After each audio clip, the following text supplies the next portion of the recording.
Good evening बच्चों। आप लोगों को जैसा कि सबके पता है कि जो सी एंकर होता है उसके अंदर फर्स्ट क्वेश्चन जो आता है वो एमसीक्यू बेस आता है। बेसिकली वो एमसीक्यू जो आते हैं वो एक नॉर्मल एमसीक्यू नहीं होते हैं। एक मतलब केस स्टडी टाइप बन के आती है। जो अपने इंडिविजुअल के असेसमेंट के क्वेश्चन होते हैं उसी तरह से आता है, बट केस स्टडी बेस बन के क्वेश्चन आते हैं और फिर उसमें वो आपसे ऑब्जेक्टिव पूछते हैं। तो जब मेरा काफ़ी बच्चों से डिस्कशन होता है तो बच्चा हमेशा ऐसे क्वेश्चन से उसको फोबिया रहता है। प्लस जो इंस्टीट्यूट तुम्हारा पेपर आपको रिलीज करती है तो उसके अंदर इस बार ये वाले क्वेश्चंस होते नहीं है, तो बच्चों को जनरली पता नहीं चल पाता कि क्वेश्चंस कैसे आते हैं। और फिर वो एकदम से एग्जाम के अंदर वो देखते हैं तो वो ऑल ऑफ सडन बिल्कुल शॉक हो जाते हैं कि इन क्वेश्चंस को हम कैसे करें, क्योंकि ये क्वेश्चन अपने आप में काफ़ी टाइम कंज्यूमिंग होते हैं और बच्चों को इनके अंदर काफ़ी कम कॉन्फिडेंस होता है कि क्वेश्चन हम कैसे करेंगे। बच्चों एक चीज़ बताऊं, जहाँ तक आप अगर मेरे से आपने टैक्स की क्लासेस ली हुई है तो आप लोगों को पता है कि अपन ने ऐसे कम से कम 50-60 क्वेश्चंस अपन ने ऐसे इंडिविजुअल के असेसमेंट के अपन क्वेश्चंस करते हैं और ईच चैप्टर में अपन डिटेल्ड क्वेश्चंस करते हैं। तो आपको बिल्कुल भी पैनिक होने की ज़रूरत नहीं है, आप ये क्वेश्चन आप आराम से इजीली सॉल्व करेंगे। तो आज से अपन इन जो क्वेश्चंस है डेली बेसिस पे मैं 5 क्वेश्चंस लेता हूँ और आपको इन एमसीक्यू क्वेश्चंस को सॉल्व कराता हूँ। तो सबसे पहले आप सी इंस्टीट्यूट की वेबसाइट पे जाके ये एमसीक्यू केस स्टडी बेस्ड जो क्वेश्चंस होते हैं वो फाइल डाउनलोड कर लीजिए और उसके बाद फिर अपन एक एक क्वेश्चन यहाँ पे करते हैं। देखिए बच्चों, सबसे पहले यहाँ पे शशिकांत, जिसकी एज 45 ईयर्स है और वो इंडियन सिटीजन है और क्रू मेंबर है इंडियन शिप का। बच्चों आपको एक प्रोविजन ध्यान होगा, अगर आप इंडिविजुअल हो, इंडियन सिटीजन हो, क्रू मेंबर हो और living India as a crew member of Indian ship, तो वहाँ पे अपन 61A वाली जो कंडीशन होती है केवल वही देखते हैं, 60 वाली कंडीशन नहीं देखते। प्लस मैंने आपको एक बात और बताई थी कि जैसे जिस दिन वो आता है और जिस दिन जाता है दोनों दिन काउंटिंग में लेते हैं। बट इस वाली सिचुएशन में जिस दिन वो इंडिया छोड़ के जा रहा है तो वो जो लेटर साइन ऑफ कर रहा है वो दिन काउंटिंग में अपन नहीं लेंगे और जिस दिन वो वापस आ रहा है वो दिन भी काउंटिंग में नहीं लेंगे। तो इस क्वेश्चन के अंदर 22-23 के अंदर वो 29 मई को इंडिया छोड़ के जा रहा है और 19 दिसंबर को वो वापस आ रहा है। तो अगर मैं अप्रैल 22 में देखूंगा तो 30 दिन वो इंडिया में थे। मई में वो 28 डेज थे, 29 को अपन को इस क्वेश्चन में काउंटिंग में नहीं लेना है। फिर वो दिसंबर में आया तो अपन को 19 को काउंटिंग में नहीं लेना, इस वाले केस में जनरली अपन लेते हैं। तो दिसंबर में अगर हम 31 में से 19 घटाएंगे तो 12 बचेगा। जनवरी में 31 डेज, फरवरी लीप ईयर नहीं है तो 28 डेज, और मार्च के अंदर 31 डेज। तो इसका अगर आप टोटल लगाइए तो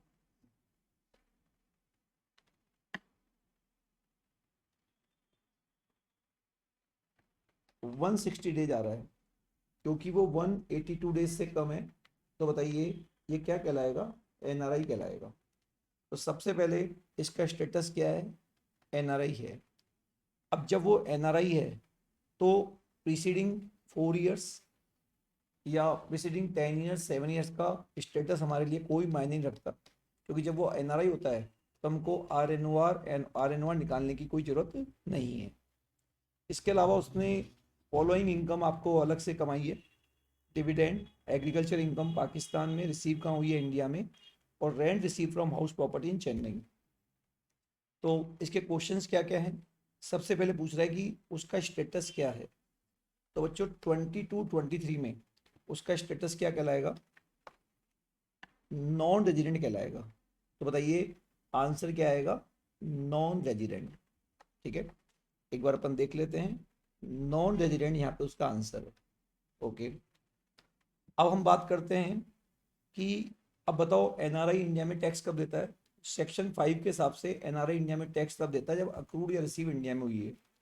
तो dividend declare in the month of April 22 by X limited Singapore company, मतलब फॉरेन कंपनी से डिविडेंड मिला है, इसका मतलब अक्रूड बाहर है और रिसीव भी बाहर है। तो एनआरआई इस इनकम पे टैक्स नहीं देगा। Agriculture income from land in Pakistan, India वाली एग्रीकल्चर इनकम एग्जिट होती है, पाकिस्तान वाली नहीं होती। अक्रूड बाहर है बट रिसीव का है इंडिया में। बताइए इस वाली इनकम पे इंडिया में टैक्स लगेगा। Rent receive from house property in Chennai, मतलब अक्रूड इंडिया में है, तो इसका मतलब है 3,60,000 की इनकम तुम्हारी इंडिया में हुई। इसका अपन 30% का क्या ले लेंगे, स्टैंडर्ड डिडक्शन। तो 3,60,000 का जो हम 30% लेंगे यहाँ पे,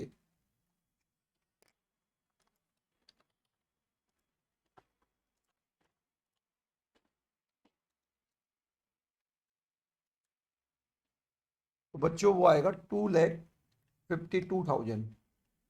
तो 2,52,000 तुम्हारी 30% का डिडक्शन लेने के बाद इनकम होगी। तो बेसिकली आपकी इनकम कितनी हुई, 5,02,000 तुम्हारी क्या हुई, इनकम हुई। तो बच्चों अगला क्वेश्चन ये क्या पूछ रहा है, what is the total income of Shashikant assume that he does not opt for 115 BSc. 115 BSc के अंदर फिर अगर हम ऑप्ट कर लेते तो हमको नोटिफाइड बेनिफिट छोड़ने होते, बट ये ऑप्ट नहीं कर रहा है। तो इस केस में आपका आंसर क्या आएगा, 5,02,000। 5,02,000 आपका आंसर आ रहा है। तीसरा क्वेश्चन है कि एज्यूम करो, तुम्हारा आंसर क्या होगा कि शशिकांत है, उसने उसका घर अपनी माइनर मैरिड डॉटर को दे दिया 1 अप्रैल 22 को, और और उसकी wife, he as a wife, and wife की कोई इनकम नहीं है, और minor married daughter receive the rent from house property. अब बताइए, आपको पता होगा एक सेक्शन होता है 27, एक सेक्शन होता है 64(1)(a).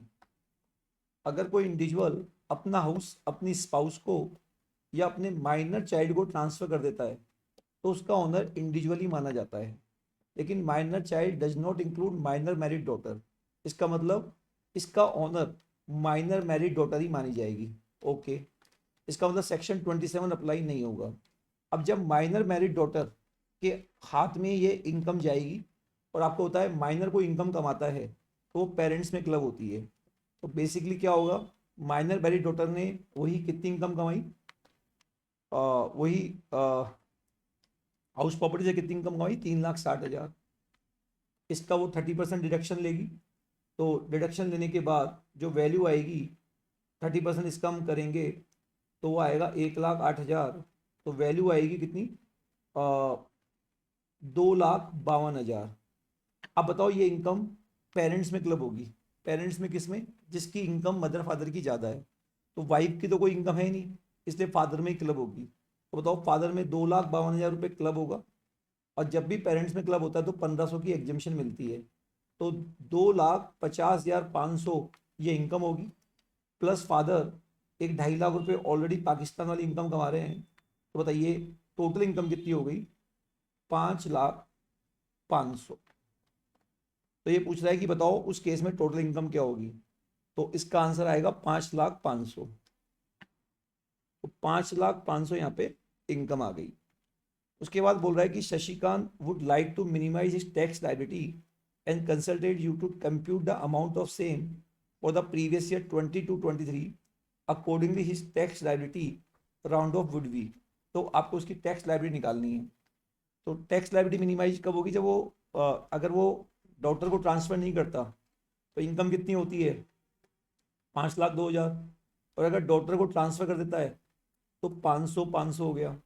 बताइए अगर हम इस पर फिर टैक्स निकालें, तो यहाँ पे जो टैक्स निकालेंगे, अब ये कौन है, इसकी एज क्या है, ये पहली बात तो एनआरआई है, ठीक है। तो एनआरआई के लिए कौन सा वाला स्लैब लगता है, 2.5 लाख वाला। तो पहले 2.5 लाख पे क्या हो गया, नील हो गया। नेक्स्ट 2.5 लाख का 5%, 12,500 हो गया। और जो 500 बच गया उसका 20%। तो 500 का 20% कितना होगा बच्चों, 500 का 20% कितना होगा, 100 रुपये। तो यहाँ पे आएगा 12,600। और 12,600 पे आप 4% सेस लगा दो। 12,600 का 4/100, तो 12,600 इंटू 504, वो आएगा 13,104। 13,104। तो बच्चों यहाँ पे जो आंसर आना चाहिए वो 13,100 आएगा, ठीक है। अगर मान लो अपन मान लो इस वाले ऑप्शन को चुनते हैं, इस वाले ऑप्शन को चुनते हैं तो टैक्स कैसे आएगा, पहले 2.5 लाख पे निल, अगले 2.5 लाख का 5%, 12,500 और 2,000 का 20%, 1,000, 2,000 का 20% कितना होगा, सॉरी 400 रुपये, तो आया 12,900, और 12,900 का 4%,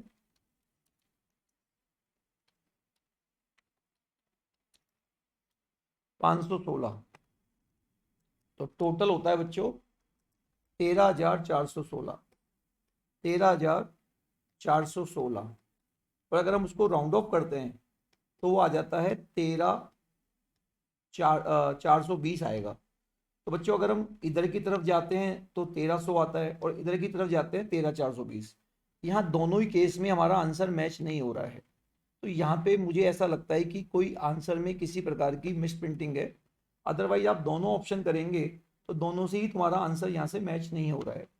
तो यहाँ पे और कोई अपन को कोई कारण भी नज़र नहीं आ रहा है कि तुम्हारा जो इनकम अपनी क्या क्या हो गई, इनकम ये अपनी यहाँ से इनकम भी मैच हो रही है। एक अपनी 5 लाख 2.5 लाख एक है और 5,02,000 है, तो इनकम तो अपनी दोनों ही केस में मैच हो रही है, एक में 5,02,000 और एक में 5,05,000। तो टैक्स लायबिलिटी अगर हम दोनों तरीके से ही निकालते हैं तो बच्चों किसी भी हालत में हमारा इनमें से कोई आंसर मैच नहीं हो रहा। तो आई होप यहाँ पे किसी ना किसी प्रकार की कोई मिस्टेक है। अगर हम मिनिमाइज लायबिलिटी करना चाहते हैं तो 1,300 आंसर आना चाहिए और मैक्सिमम 13,420 आना चाहिए। फिर भी बच्चों आपको अगर कोई नोटिस करे तो आप बताना, बट मैं यहाँ पे श्योर हूँ कि इस आंसर में क्या है, मिस्टेक है। चलिए नेक्स्ट क्वेश्चन। सूरज, इसकी एज 48 ईयर्स है और आपको उसने फॉलोइंग इंफॉर्मेशन दी है। इसकी सेज के अंदर क्या है, फैक्ट्री है, और उसने मार्च 16 में ऑपरेशन स्टार्ट किया है। मार्च 16 में, इसका मतलब 16 17, 17 18, 18 19, 19 20 और 20 21। हम क्वेश्चन कर रहे हैं 22 23 का। तो बच्चों ये 7वां साल है और आपको बताया सेज का प्रॉफिट 5 साल बाद 50% एग्जम्प्ट होता है। तो चलिए आगे बढ़ते हैं। अब बताइए टोटल सेल कितनी है, एक्सपोर्ट सेल कितनी है और डोमेस्टिक सेल कितनी है। बताओ, ये इंफॉर्मेशन 10AA का डिडक्शन लेने के काम में आएगी।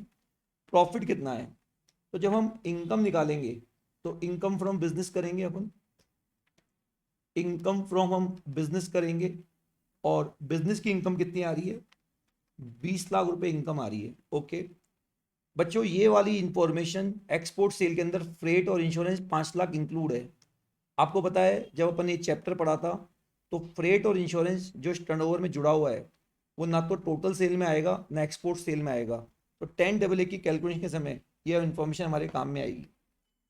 उसके अलावा उसको रेंट मिला है 25,000 रुपये per month for commercial property let out, और ये एक सैलरी एम्प्लॉई है। तो बताइए हाउस प्रॉपर्टी में वो क्या दिखाएगा, अपनी इनकम दिखाएगा, कितनी दिखाएगा, 3 लाख रुपये हाउस प्रॉपर्टी में इनकम दिखाएगा। 30% का क्या लेगा, स्टैंडर्ड डिडक्शन लेगा 90,000। तो बताइए 2,10,000 रुपये हाउस प्रॉपर्टी की इनकम आएगी। तो तीसरी इनकम आ रही है अदर सोर्स। बच्चों एक तो पोस्ट ऑफिस का इंटरेस्ट और एक बैंक का इंटरेस्ट है, पोस्ट ऑफिस और बैंक। आपको पता है पोस्ट ऑफिस का जो सेविंग अकाउंट का इंटरेस्ट होता है वो 5500 है। तो वहाँ सेक्शन 10 में 3,500 रुपये की क्या मिलेगी, एग्जम्पशन। तो 2,000 रुपये तो एक आएगा, प्लस इसको सेविंग बैंक अकाउंट का भी इंटरेस्ट मिला है। तो बैंक का जो सेविंग अकाउंट होता है वो टैक्सेबल होता है 12,500। तो बताइए 14,500 यहाँ पे एक आएगा। तो अगर हम इसका टोटल लगाए, इसका अगर हम टोटल लगाए तो लगाइए इसका टोटल कितना आ रहा है, 2 लाख, 22,10,000 और 14,500। तो बच्चों जीटीआई आ रही है कितनी, 22,24,500 हमारी जीटीआई आ रही है। अब आपको यहाँ पे दो डिडक्शन मिलेंगे, डिडक्शन अंडर सेक्शन कौन सा, 10AA, और एक आपको 80 TTA का डिडक्शन मिलेगा। एज जरूर देख लेना बच्चों, एज 48 है, TTA का मिलेगा। TTA का कितना मिलेगा, जितना इंटरेस्ट इंक्लूड है 14,500 और 10,000, इन दोनों में जो क्या है लोअर है। तो यहाँ पे 10,000 रुपीज यहाँ पे आएगा। उसके बाद डिडक्शन अंडर सेक्शन 10AA। अब 10AA में क्या है, एक्सपोर्ट टोटल प्रॉफिट कितना है सेज का, 20 लाख प्रॉफिट है सेज का। एक्सपोर्ट टर्नओवर कितना है, जितना इंडिया में सेल प्रोसीड आया 45, उसमें से ये 5 लाख इंक्लूड नहीं होगा तो 40 लाख आएगा। और टोटल टर्नओवर कितना है 85, उसमें भी 5 इंक्लूड नहीं होगा तो ये आएगा 80। तो बच्चों अगर हम ये करेंगे, और क्योंकि 7वां साल है तो 50% क्या होगा, एग्जम्प्ट होगा। तो 10 लाख का 50% 5 लाख रुपए आएगा बच्चों, 5 लाख रुपए। ठीक है, तो अगर अपन इसमें से लेस करके देखते हैं, 2224500 माइनस 5 लाख माइनस 10,000, तो बच्चों ये आएगा 1714500। तो कितना आंसर आ रहा है, 171414500। तो बताओ ये हमारी क्या आ गई, टोटल इनकम आ गई। अब अपन वन बाय वन करते हो बच्चों। अब आपको बताइए इस एमसीक्यू में क्या ऐसे क्वेश्चन अपन ने क्लास में नहीं किए, अपन ने काफी क्वेश्चंस किए हैं ऐसे, तो कुछ फर्क नहीं पड़ता।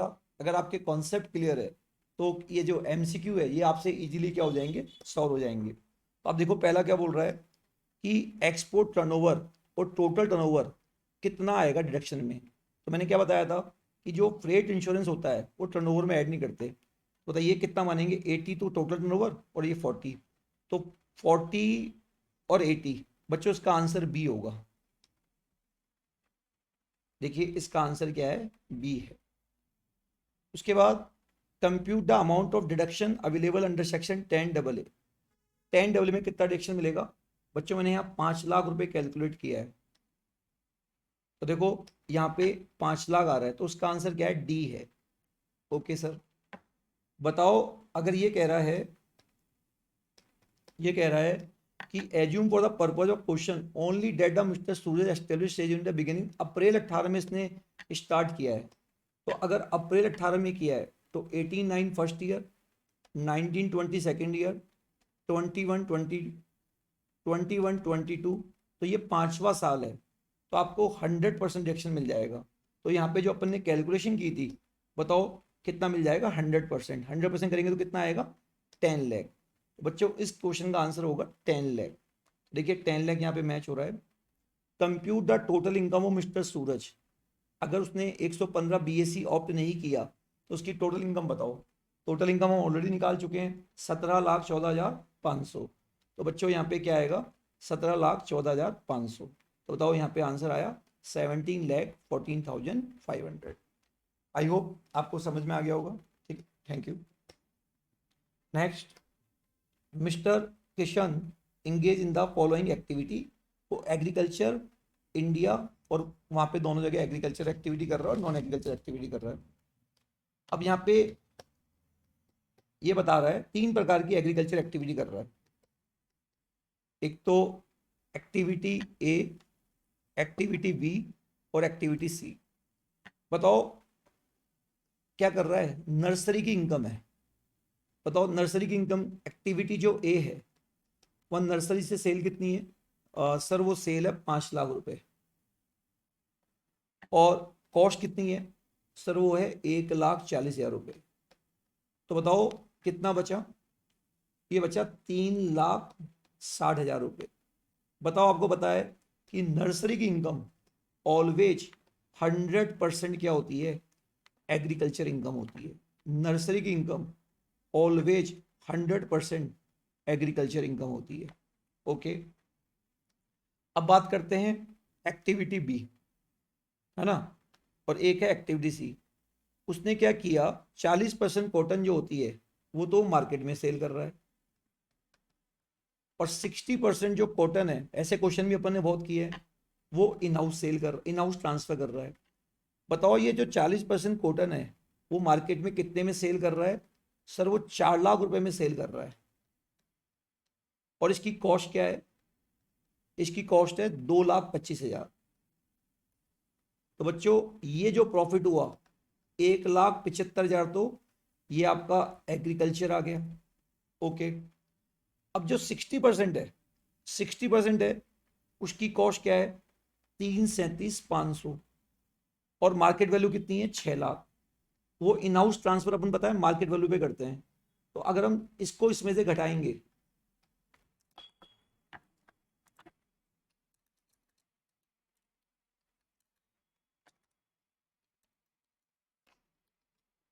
तो ये आएगा 262,500। तो इसकी दो एक्टिविटी हो गई है ना, तो एक इनकम तो ये आ गई और एक इनकम ये आ गई। अब इससे बताओ वो यान बना रहा है, ठीक है, यान बना रहा है। अब यान को कितने में बेच रहा है 8,50,000। ये यहाँ की सेल तो यहाँ की वो कॉस्ट हो जाती है, वो 6 लाख क्या हो गई कॉस्ट हो गई है ना। और मैन्युफैक्चरिंग एक्सपेंसेस कितने हैं, मैन्युफैक्चरिंग एक्सपेंस कितने हैं 1 लाख। तो बताओ ये वाली इनकम कितनी हो गई 1.5 लाख रुपए। तो हमने एक्टिविटी बी का भी पूरा का पूरा देख लिया। इस वाली एक्टिविटी से 1,75,000 एग्रीकल्चर, इस वाली एक्टिविटी से 2,62,500 एग्रीकल्चर जो इन हाउस ट्रांसफर हुआ, तो ये भी एग्रीकल्चर, ये भी एग्रीकल्चर, ये भी एग्रीकल्चर, और ये वाली इनकम क्या हो गई बच्चों नॉन एग्रीकल्चर हो गई। ओके, इसके अलावा ये एक बोल रहा है कि आपके पास एक लैंड है और आपने मंथली रेंट पे दी है, मंथली रेंट पे, ठीक है, और 50% एग्रीकल्चर पर्पज के काम में आ रही है, 50% ये। तो बताइए मंथली रेंट है 15,000 रुपये पर मंथ, तो 50% तो है एग्रीकल्चर पर्पज और 50% क्या है नॉन एग्रीकल्चर। तो 7,500 इंटू 12, 90,000 तो क्या हो गया एग्रीकल्चर, और 7,500 इंटू 12, 90,000 क्या हो गया नॉन एग्रीकल्चर। तो बताइए अगर मैं देखूं तो मेरी कौन कौन सी एग्रीकल्चर इनकम हो गई। एक तो मेरी एग्रीकल्चर इनकम ये हो गई, एक मेरी एग्रीकल्चर इनकम ये हो गई, एक एग्रीकल्चर इनकम ये हो गई, एक एग्रीकल्चर इनकम ये हो गई, और नॉन एग्रीकल्चर इनकम कितनी हुई, नॉन एग्रीकल्चर एक और नॉन एग्रीकल्चर एक। अगर मैं नॉन एग्रीकल्चर इनकम का टोटल लगाऊं तो वो 240 हो जाती है। और आपको पता है नॉन और एग्रीकल्चर इनकम कभी टोटल इनकम का पार्ट नहीं होती, तो बताओ हमारी टोटल इनकम भी कितनी होगी 240 होगी। ठीक है, अब अपन वन बाई वन देखते हैं क्या पूछ रहा है। बताओ जो पहली एक्टिविटी है उसमें बताओ एग्रीकल्चर इनकम कितनी है। तो पहली एक्टिविटी में एग्रीकल्चर इनकम कितनी है 3,60,000। तो बच्चों 3,60,000 हमारा क्या आएगा आंसर आएगा। ठीक है, तो अपन देख लेते हैं।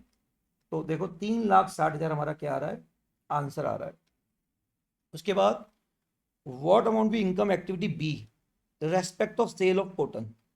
जो अपन ने सेल ऑफ कॉटन की है ना, sale of cotton would constitute agriculture income and business income in hands of mister Kishan. तो अपन ने जो एक्टिविटी से सेल ऑफ कॉटन की है बताओ उसमें एग्रीकल्चर इनकम कितनी है। ये जो अपन ने ये तो अपन ने इन हाउस ट्रांसफर किया है और ये सेल ऑफ कॉटन किया है। बताइए इससे हमारी एग्रीकल्चर इनकम कितनी आ रही है 1,75,000। ये तो इन हाउस ट्रांसफर है ना बच्चों, ये सेल थोड़ी किया, ये तो इन हाउस ट्रांसफर। बताओ यहाँ एग्रीकल्चर इनकम कितनी आएगी 1,75,000। ये देखो यार है। तीसरा पॉइंट पूछ रहा है कि जो आपने एक्टिविटी बी में वो जो ट्रांसफर किया है तो बताइए उसमें एग्रीकल्चर कितना है और बिजनेस इनकम कितना है। तो जो अपन ने एक्टिविटी बी यहाँ जो ट्रांसफर किया है यहाँ एग्रीकल्चर तो है 2,62,500 और नॉन एग्रीकल्चर कितना है 1.5 लाख रुपए। तो बताओ 2,62,500 तो क्या हो गया एग्रीकल्चर और 1,50 ही है ना वो आ गया नॉन एग्रीकल्चर। तो देखिए बच्चों आंसर क्या होगा 260,500 तो क्या हो गया एग्रीकल्चर और 1,50 क्या हो गया 1,50 हो गया क्या बिजनेस इनकम। आई होप ये बात आपको क्लियर होगी। उसके बाद बोल रहा है जो एक्टिविटी सी है बताओ कितनी एग्रीकल्चर कितनी नॉन एग्रीकल्चर। 1,80 पूरी एग्रीकल्चर, 1,80 पूरी बिजनेस इनकम, 90,000 एग्रीकल्चर और 63,000 ये गलत। 90,000 एग्रीकल्चर बच्चों ये हाउस प्रॉपर्टी थोड़ी है तो आप 30% का डिडक्शन लोगे, ये तो लैंड है और लैंड की इनकम कहाँ जाती है अदर सोर्स में। अगर जमीन को किराए पे देते हो खाली जमीन को किराए पे देते हो तो अदर सोर्स में जाता है। तो 90,000 रुपये तो क्या होगी, एग्रीकल्चर इनकम होगी, और 90,000 रुपये इनकम फ्रॉम अदर सोर्स। तो देखिए 90,000 रुपये ये आ गया, और 90,000 क्या आ गया, इनकम फ्रॉम अदर सोर्स। फिर क्या पूछ रहा है, आपकी जीटीआई बताओ। बच्चों अपन ने जीटीआई तो ऑलरेडी निकाल ली, जीटीआई में एग्रीकल्चर इनकम शामिल नहीं होती, तो 240 हमारी क्या हो गई, जीटीआई हो गई। तो यहाँ पे 240 हमारी क्या हो गई, जीटीआई हो गई। ठीक है, आई होप आप लोगों को ये तीनों क्वेश्चन समझ में आ गए होंगे। चलिए बच्चों, अब अपन आगे बढ़ते हैं। राजेश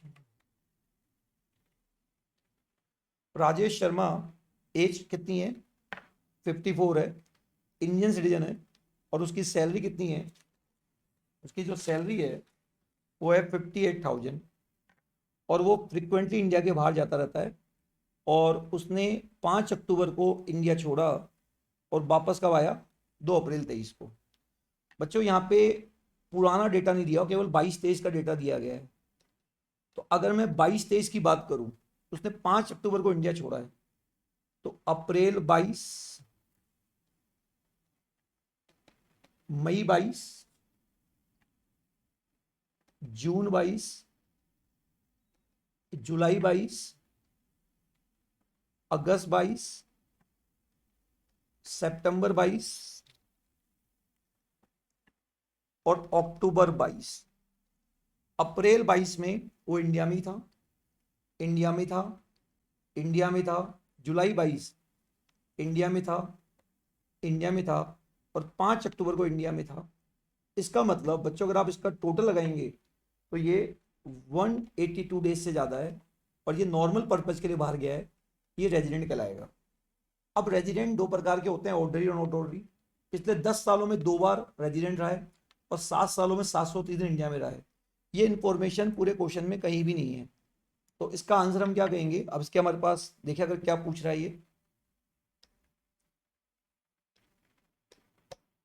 ये पूछ रहा है कि what is the mister Rajesh status, non resident वो तो नहीं है। आर ओ आर हम तब निकाल पाते जब हमारे पास इंफॉर्मेशन होती है। Resident but can not determine resident ordinary और नॉट ऑर्डनरी, बच्चों ये बेटर है, तो इसका आंसर आएगा ए, आंसर आएगा इसका। तो देखिए इसका आंसर आपका क्या आ रहा है, ए आ रहा है। ओके, अब आगे बढ़ते हैं हम कि what are the taxable perquisites, है ना। अब ये परक्यूजिट्स पूछ रहा है आपसे, तो ये तो आपको मैंने बता ही दिया।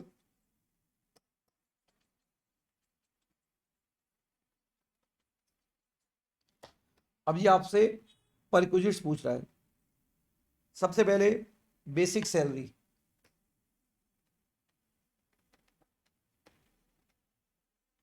बेसिक सैलरी कितनी है, 58,000 इंटू 12,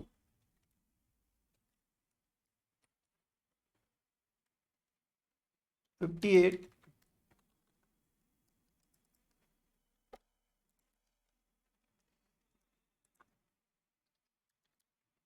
इंटू 12,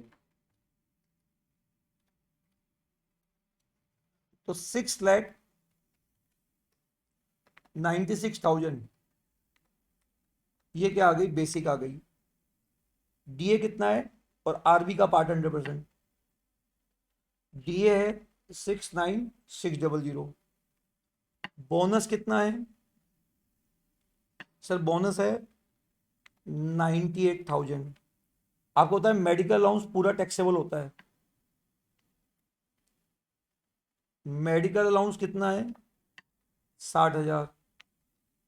फिर है मेडिकल फैसिलिटी रियम्बर्स हुई है, आपको होता है medical facility on hospital, government hospital या स्पेसिफाइड हॉस्पिटल में स्पेसिफाइड डिजीज का एग्जाम होता है, बाकी टैक्सेबल होता है। तो बताइए ये 15,000 रुपये क्या है, टैक्सेबल है, मेडिकल फैसिलिटी। इसको हम क्या बोलेंगे, परक्विजिट्स बोलेंगे। He has also transfer laptop by company, company ने 15,000 रुपये का उसको लैपटॉप दे दिया 31 दिसंबर 22 को। लैपटॉप अक्वायर्ड बाय कंपनी 1 अक्टूबर 19 को, 1 लाख का। आपको पता है जब हम सैलरी करते हैं तो हमको इससे कोई मतलब नहीं होता, अपन फुली कंप्लीटेड ईयर्स का डेप्रेशन निकालते हैं, और डेप्रेशन निकालने के लिए WDV मेथड यूज करते हैं। तो लैपटॉप कितने का था, और यहाँ फुली कंप्लीटेड ईयर्स कितने हुए, 1 अक्टूबर 19 से लेके 30 सितंबर 20, 1 साल हो गया। 30 सितंबर 21 2 साल हो गया, और 30 सितंबर 22 3 साल, तो 3 साल फुली कंप्लीटेड ईयर्स हुए। तो ओरिजिनल कॉस्ट कितनी है? 1 लाख। 50% पहले साल का डेप्रिसिएशन होगा 50,000, बच गया कितना? 50। सेकेंड ईयर का डेप्रिसिएशन होगा 50%, 25,000, बच गया कितना? 25। और फिर होगा 50%, 12,500। मतलब 12,500 की चीज तुमको 15,000 में दी है बच्चे, तो महंगा बेच दिया, कोई फायदा ही नहीं हुआ। तो बताइए कंप्यूटर फैसिलिटी क्या होगी? एग्जेम्प्ट होगी। फायदा होता तब टैक्सेबल होता ना। इसके अलावा तुम्हारे घर में हाउस होल्ड सर्वेंट्स है, तो बताइए हाउस होल्ड जो सर्वेंट होता है, बताओ वो फैसिलिटी क्या होती है? टैक्सेबल होती है। 4 इंटू 12, 48,000 ये टैक्सेबल है। प्रोफेशनल टैक्स, प्रोफेशनल टैक्स अगर एम्प्लॉयर पे करता है तो एक बार ऐड होता है, तो 2,400 रुपये क्या होगा? ऐड होगा। और बाद में फिर जब ग्रॉस सैलरी निकाल लेंगे तो ग्रॉस सैलरी में से 2,400 लेस भी होगा, और 50,000 रुपये का स्टैंडर्ड डिडक्शन वो भी क्या होगा? लेस होगा। वो बात की बात है। 400 इक्विटी शेयर दिए हैं आपको 250 में, मार्केट वैल्यू, और 250 में दिया, और जिस दिन आपने ऑप्शन एक्सरसाइज किया था उस दिन की 350 थी। तो आपको पता है ईसोप के अंदर क्या होता है? नंबर ऑफ शेयर, जिस दिन ऑप्शन एक्सरसाइज किया उस दिन की मार्केट वैल्यू माइनस 250। तो बच्चों ये कितना हुआ? 40,000 रुपीज तुम्हारी परचेज हो गई। अच्छा, इससे हमारी क्या निकल जाएगी? सैलरी इनकम निकल जाएगी। तो अब अगर हम इनका सबका क्या लगाए, टोटल लगाए, तो हमारी क्या आ जाएगी? Gross salary 696, 69600, 98,000, 60,000। परक्यूजिस्ट की बात करूं क्योंकि वो परक्यूजिस्ट पूछ रहा है अलग से, 15,000, एक एग्जेम्प्ट है, एक 48,000, और एक 2,400, और एक 40,000। तो बच्चों ये परक्यूजिस्ट का टोटल आ गया 105,400। तो बताइए पहला क्वेश्चन उसने क्या पूछा? What will be the value of perquisites? तो बताइए आंसर होगा 1,05,400। तो बच्चों यहां पे आंसर आ रहा है 1,05,400। ओके। दूसरा पूछ रहा है कि बताओ सैलरी हेड में कितनी इनकम होगी? सैलरी हेड, तो सैलरी हेड का मतलब तो ये हो गया कि ये भी जुड़ जाएगा। तो सारी परक्यूजिस प्लस ये सारे चीज़ें जोड़ लो, और 2,400 रुपये प्रोफेशनल टैक्स जो ऐड होता है वो लेस भी होगा, क्योंकि एम्प्लॉय ने पेड लेस तो हमेशा होता है, ऐड हमेशा तब होता है जब एम्प्लॉय ने पे किया हो। और 50,000 रुपये का स्टैंड डिडक्शन मिलेगा। तो बच्चों ये हो गया 9,76,600। तो बच्चों 9,76,600 हमारा आंसर हो गया। ये भी हमारा मैच हो गया। उसके बाद पूछ रहा है कि आपको टोटल टैक्स लायबिलिटी निकालनी है। टोटल टैक्स लायबिलिटी, अब हमारी ये तो आई सैलरी इनकम, ओके आ गई। प्लस क्वेश्चन में बोल रहा है कि आपको शॉर्ट टर्म कैपिटल गेन हुआ है शेयर्स पे। तो आपको पता है शेयर्स पे जब शॉर्ट टर्म कैपिटल होता है 111A लगता है, और रेट 15% लगती है। तो ये तो हो गई हमारी नॉर्मल इनकम, है ना। और ये हो गया हमारा क्या? 111A वाली इनकम। 111A वाली इनकम कितनी है बच्चों? 94,000। अगर हम इसका टैक्स निकालें तो इस पे रेट होती है 15%। तो 94,000 का 15% तो टैक्स आएगा, ये आएगा। अगर मैं इसका टैक्स निकालूं तो इस पे स्लैब लगेगा। स्लैब कैसे लगेगा? पहले 2.5 लाख पे नील, अगले 2.5 लाख का 5%, और जो बैलेंस बच गया उसका 20%। तो ये जीरो आएगा, इसका 5% ये आएगा, और ये आएगा। इसका टोटल आया दिस। तो हमारा टोटल आया नॉर्मल पे इतना टैक्स, और ये हमारा ये हो गया 111A वाला टैक्स। तो हमारा टोटल आया 1,21,920। टोटल इनकम 5 लाख से ज़्यादा रिबेट मिलेगी नहीं, और 4% सीधा क्या लगेगा? सेस। तो अगर मैं इसको 4 से मल्टीप्लाई कर दूं तो ये आएगा 1,26,797। और आपको पता है 10 के मल्टीपल में राउंड ऑफ होगा, तो 780। तो 126,780 आंसर आएगा बच्चों टैक्स। 126, सॉरी 126,797 है ना, तो राउंड ऑफ करके कितना आएगा 800। तो बच्चों 126,800 हमारा आंसर आ गया। ओके, हो गया क्वेश्चन। एक पॉइंट और पूछ रहा है शायद, एक पॉइंट और पूछ रहा है। क्या पूछ रहा है? मान लो राजेश राजेश 5 लाख रुपए की ज्वेलरी का ऑनर भी पाया गया, और जो उसका एओ को सेटिस्फैक्ट्री जवाब नहीं दे पाया। ऐसी इनकम को अपन बोलते हैं अनडिस्क्लोज इन्वेस्टमेंट। बताओ अनडिस्क्लोज इनकम पे कितना टैक्स बनता है विदाउट सरचार्ज और सेस? आपको पता है सरचार्ज की रेट, टैक्स की रेट होती है 60%, उस पर 25% सरचार्ज लगता है तो 15%, और 4% सेस लगता है तो 78% होता है। बट ये कह रहा है सरचार्ज और सेस इग्नोर कर दो, 60% होगा। तो 5 लाख का 60% कितना होगा? 3 लाख। बताओ यहाँ पे आंसर कितना आएगा? 3 लाख। तो बच्चों क्या बताइए, कुछ नयापन लगा आपको? आप अननेसेसरी डरते हैं और आप इन क्वेश्चंस को ट्राई करते ही नहीं है। जब अपन ने इतने हाई लेवल के क्वेश्चंस कर लिए, पास्ट ईयर्स के काफी सारे क्वेश्चंस कर लिए, तो कोई प्रॉब्लम नहीं होनी चाहिए बच्चों इन क्वेश्चंस में। आइए बच्चों एक क्वेश्चन और करते हैं, क्वेश्चन नंबर 5। हार्दिक हार्दिक की एज 45 साल है और वो एक कंपनी में अपॉइंट हुआ है 1 फरवरी 22। और एक बार हम क्वेश्चन देख लेते हैं कब का करना है। 1 फरवरी और 1 अक्टूबर 22 का डेटा दे रखा है। तो बच्चों हमको क्वेश्चन करना है, वो करना है प्रीवियस ईयर। कौन सा? प्रीवियस ईयर 22-23 का क्वेश्चन करना है। ठीक है, 22-23 का क्वेश्चन कर लेते हैं। ओके, सबसे पहले उसकी सैलरी ग्रेड पे स्केल दे रखी है। अब ग्रेड पे स्केल निकालने के लिए हमको सैलरी निकालनी पड़ेगी।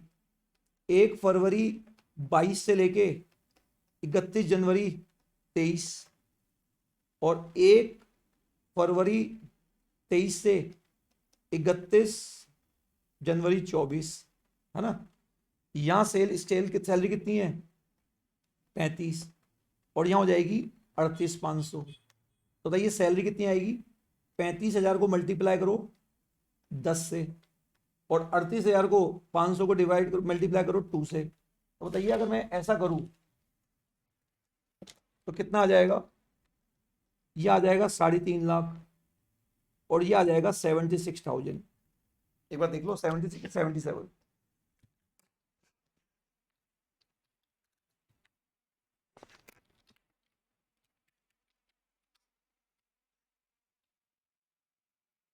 35,010 और 38,500 इंटू 2।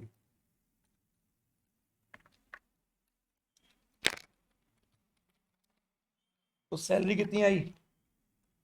सर सैलरी आ गई 4,27,000। तो हमारी सैलरी कितनी आई?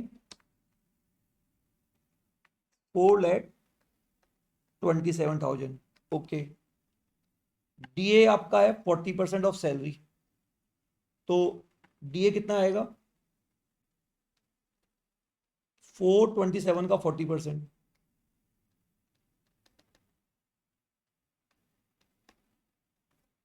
तो 427 का 40% लगाओ।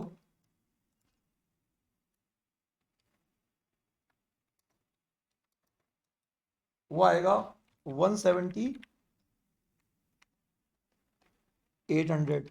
ओके, उसके बाद कंपनी ने उसको रेंट फ्री अनफर्निश्ड हाउस दिया है 1 मई 22 को, और ऑक्यूपाइड कब से हुआ? 1 अक्टूबर से।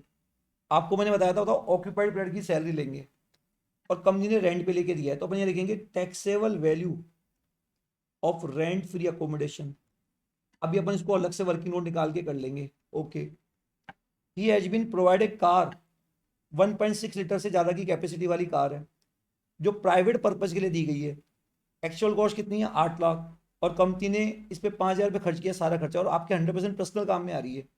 तो taxable value of car facility, तो बताओ उस केस में हम क्या करेंगे? पूरे साल भर दी है तो ओरिजिनल कॉस्ट का 10%, 80,000 एक आएगा, प्लस कंपनी ने मंथली खर्चे किए हैं 5,000 रुपये पर मंथ। तो 5,000 को हम मल्टीप्लाई करेंगे किससे? 12 से, तो आ जाएगा 60,000। तो ऐसे करके बताओ ये आएगा 1,40,000 आ जाएगा। ठीक है, 140 आ गया। अब अपन को ये वैल्यू भी चाहिए। आपको पता है जब कंपनी आपको रेंट पे लेके देती है तो हम क्या करते हैं, ऑक्यूपाइड पीरियड की सैलरी। अब ऑक्यूपाइड पीरियड कब से है, 1 अक्टूबर 22। तो 1 अक्टूबर 22 को मतलब अक्टूबर नवंबर दिसंबर जनवरी, तो 35,000 इंटू 4, और फरवरी इंटू मार्च 38,500 इंटू 2, तो 35,000 इंटू 4 करो,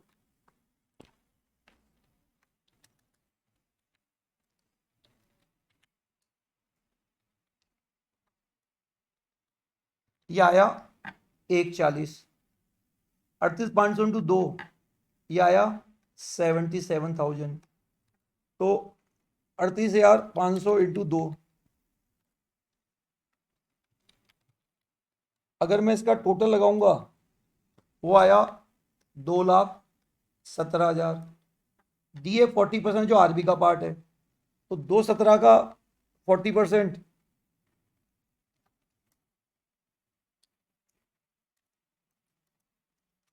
वो आएगा 86,800। अगर मैं इसका टोटल लगाऊंगा वो आएगा 303,800। इसका 15% वो हमारी टैक्सेबल वैल्यू होती है।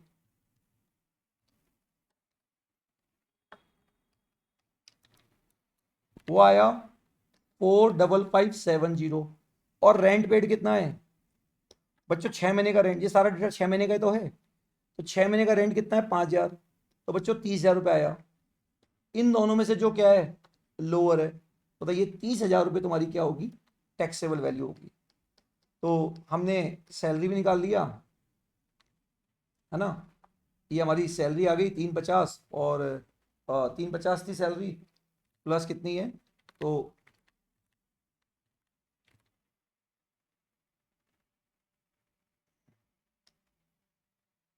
तो बताइए आरएफए में कितना आया। सर आरएफए में आया 30,000। और कार में कितना आया, सर कार में आया 140। ठीक है, तो हमारा ये भी यहाँ तक पहुँच गया।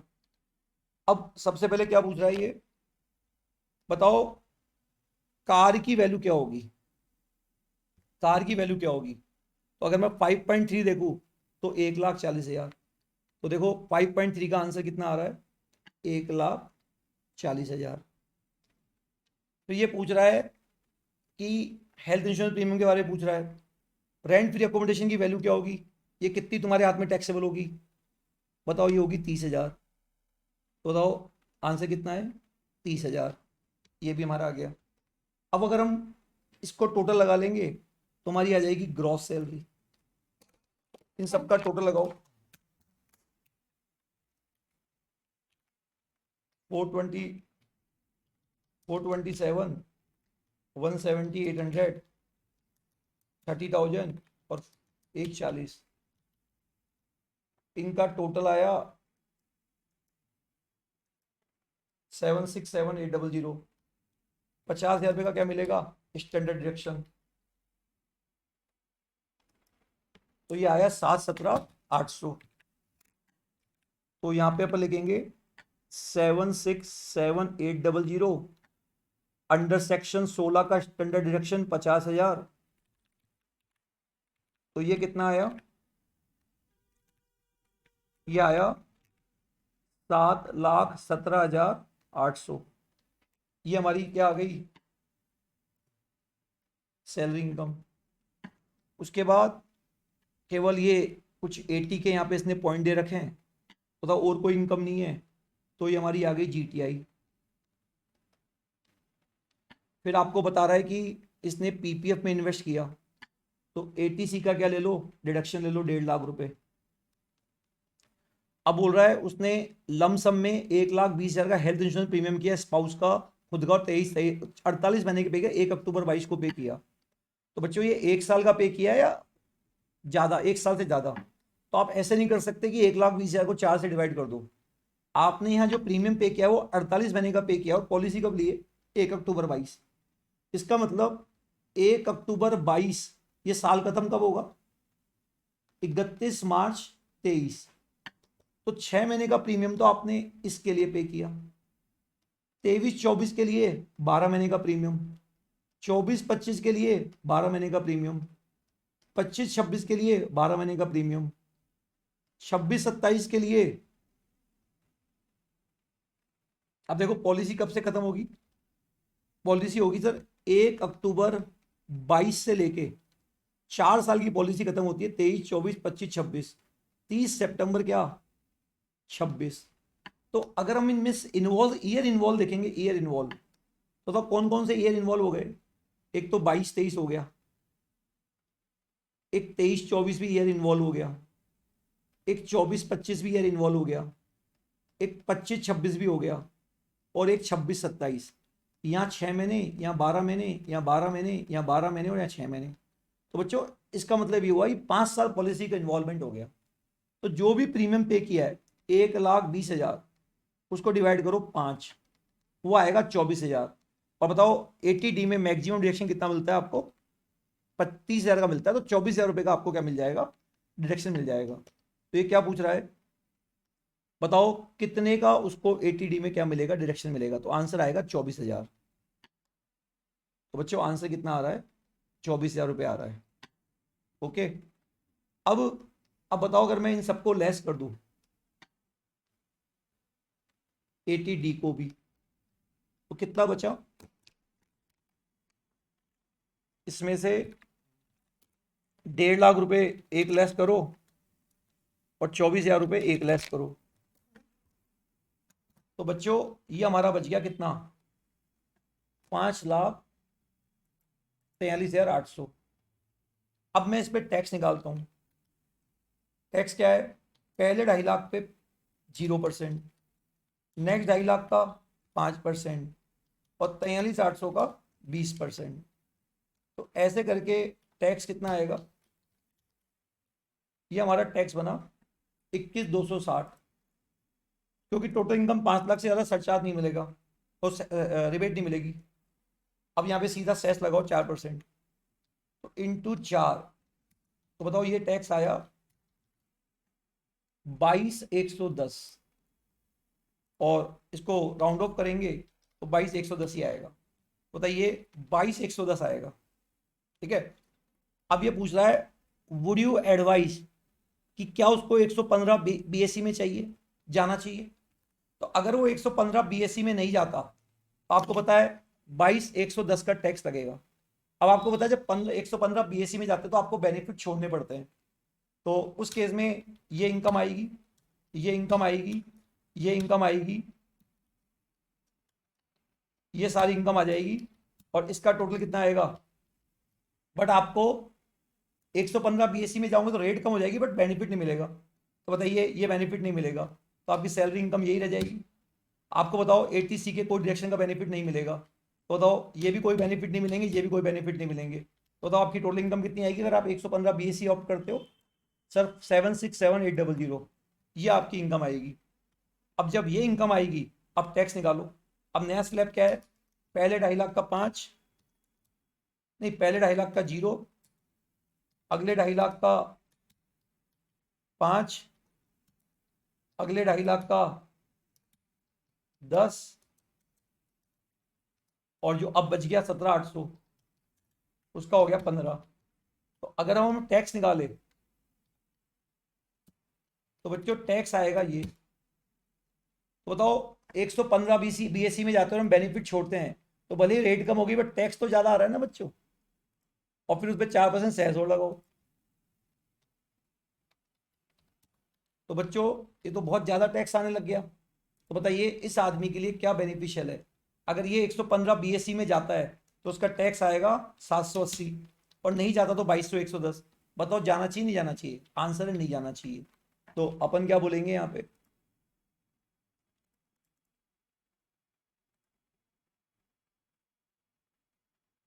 ये देखो नो, मिस्टर हार्दिक को नहीं जाना चाहिए क्योंकि नॉर्मल प्रोविजन के हिसाब से उसका टैक्स आ रहा है 115 बीस जो कि उससे लोअर है। तो बच्चों आंसर क्या आएगा, डी आएगा। तो मैंने बच्चों इसके अंदर टोटल 20 क्वेश्चन है, मैंने आज आपको 5 क्वेश्चन करा दिए। आई होप आपको समझ में आया होगा, और मैं तो आपको यही कहूँगा एक बार आप खुद जरूर ट्राई करें। और आपको 100% इन चीज़ों पे कॉन्फिडेंट आएगा। जिन बच्चों ने ये क्वेश्चन नहीं किए तो बहुत बड़ी गलती करेंगे, क्योंकि सी ए इंटर के अंदर जो फर्स्ट क्वेश्चन आता है वो यही वाला आता है। 15 मार्क्स के करीब का आएगा, और एक फिर वो आएगा इंडिविजुअल असेसमेंट का। तो जो 30 नंबर का पेपर है वो इतना इंपॉर्टेंट है। अगर आपने इस तरह के क्वेश्चन को हैंडल करना नहीं सीखा तो आपको बहुत बड़ी प्रॉब्लम होगी। थैंक यू वेरी मच बच्चों।